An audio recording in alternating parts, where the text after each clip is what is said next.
그래서 저는 제가 이 정도 칠 수 있을 줄 알았어요. 들어봤더니 별게 아니에요. 뭐 왼손 딴딴딴딴딴 왼손 딴따단 오른손 뭐 이 정도라고 생각을 했지요. 악보를 폈더니 세상에 이미 왼손이 다른 걸 하고 있는 겁니다. 쿵 이런 걸 하고 있는 거예요. 제가 이 소리를 못 들었던 거죠. 보니까 제가 왼손이라고 생각했던 반주를 오른손이 하고 있습니다. 딴딴딴딴딴. 그럼 나머지 멜로디는 누가 치냔 말이죠. 저는 이미 양손을 다 쓰고 있는데 가만히 보니까 오른손으로 반주를 하면서 새끼손가락으로 동시에 멜로디를 치는 겁니다. 딴딴딴딴 딴따단 이걸 해야 되는 거예요. 이걸 제가 무슨 소리 칩니까? 못 고셨어요. 아무튼 월광소나타 귀가 안 들리는 상태로 작곡을 한 곡입니다. 유서가 나옵니다. 하일리겐슈타트 유서. 이 사람 아직 죽으려면 멀었습니다. 그런데 이 젊은 나이에 유서를 썼고요. 이 유서가 나는 죽고 싶다. 귀가 안 들리는 상태로 음악가를 어떻게 하느냐. 내가 쓴 음악을 내가 듣지 못한다. 라고 해서 죽고 싶다라고 썼지만 우리가 잘 알듯이 안 죽었어요. 마지막에 잘 보면 그래도 난 살고 싶다라고 씁니다. 나는 아직 써야 될 곡이 많기 때문에 살고 싶다. 그래서 이걸 아무에게도 보여주지 않고 책상 서랍 속에 집어넣습니다. 베토벤이 죽은 다음에 발견이 됐고요. 그 발견된 마을 이름이 하일리겐슈타트입니다. 그래서 우리가 이걸 하일리겐슈타트 유서라고 얘기를 하고 있습니다. 요즘 말로는 로또라고 합니다. 이런 거 하나 있으면 뭐 벼락부자 되는 거예요. 실제로 이 사람의 악보, 자필 악보 한 장이 17억이 넘어갑니다. 엄청나죠? 저한테 이런 거 없습니다. 자, 1806년 이제 6년 만에 현악사준주를 다시 쓰기 시작합니다. 그래서 이젠 중기 현악사준주로 구분을 하고 있습니다. 굉장히 독특한 곡들이 여기서 나오게 됩니다. 걸작에 숲으로 들어간다고 하는 그런 얘기들이 많아서 제가 일부러 숲으로 들어가는 그림을 가지고 왔습니다. 그런데 이건 아니죠. 어떻게 사람이 6년 만에 이렇게 됩니까? 어쨌든 이 곡들 새로운 스타일이 구축됩니다. 굉장히 특이한 음악들이 많아요. 여러분 예를 들면 우리가 작곡을 할 때 뭐 멜로디를 하나 쓴다고 생각하면 좀 오르락 내리락 뭐 이러잖아요. 한 음을 가지고 작곡을 합니다. 따다단 딴 따다단 딴 따다다다다단 이런 게 나오니까 사람들이 처음에 웃었답니다. 이게 무슨 현악기가 아니고 타악기인가? 왜 저렇게 한 음으로만 나오지?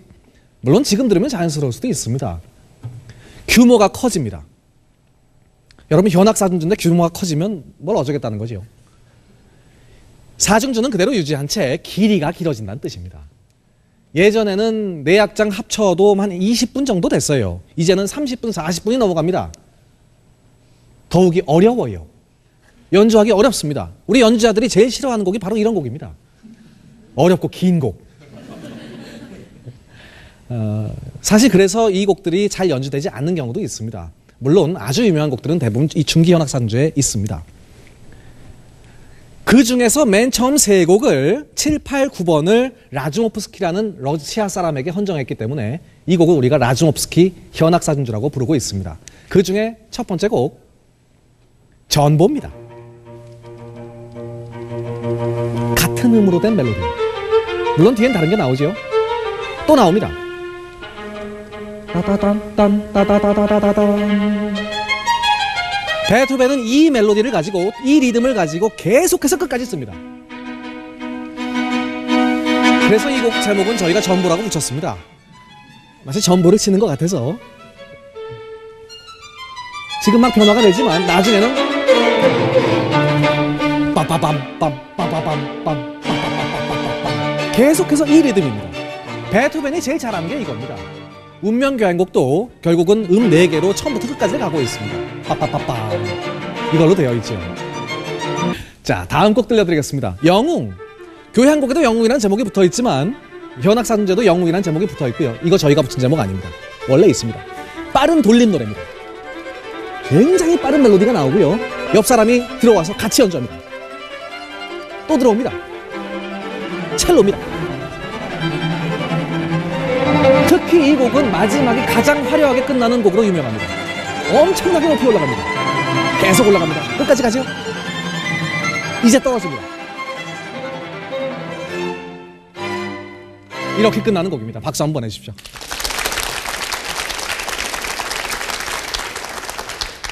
끝이 가장 화려하기 때문에 이 곡이 가장 많이 연주됩니다.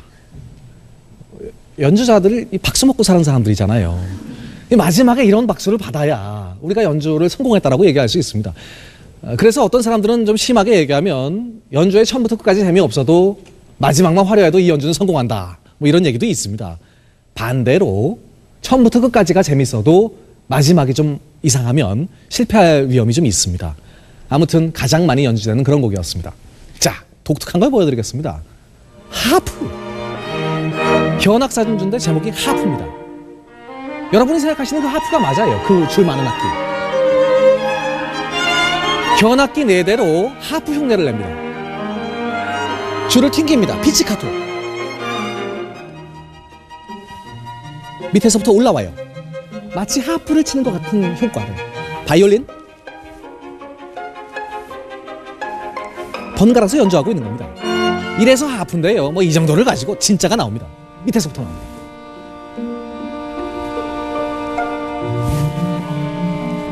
점점 빨라집니다. 더 빨라져요. 실제로는 이렇게 연주하고 있죠. 그러다가 나중에 너무 빠르니까 그냥 활로 합니다. 이래서 하프인데요. 이런 재밌는 부분이 지나가면 이제부터 제1 바이올린인 저를 엄청나게 고생시키는 부분이 나옵니다. 갑자기 빨라집니다.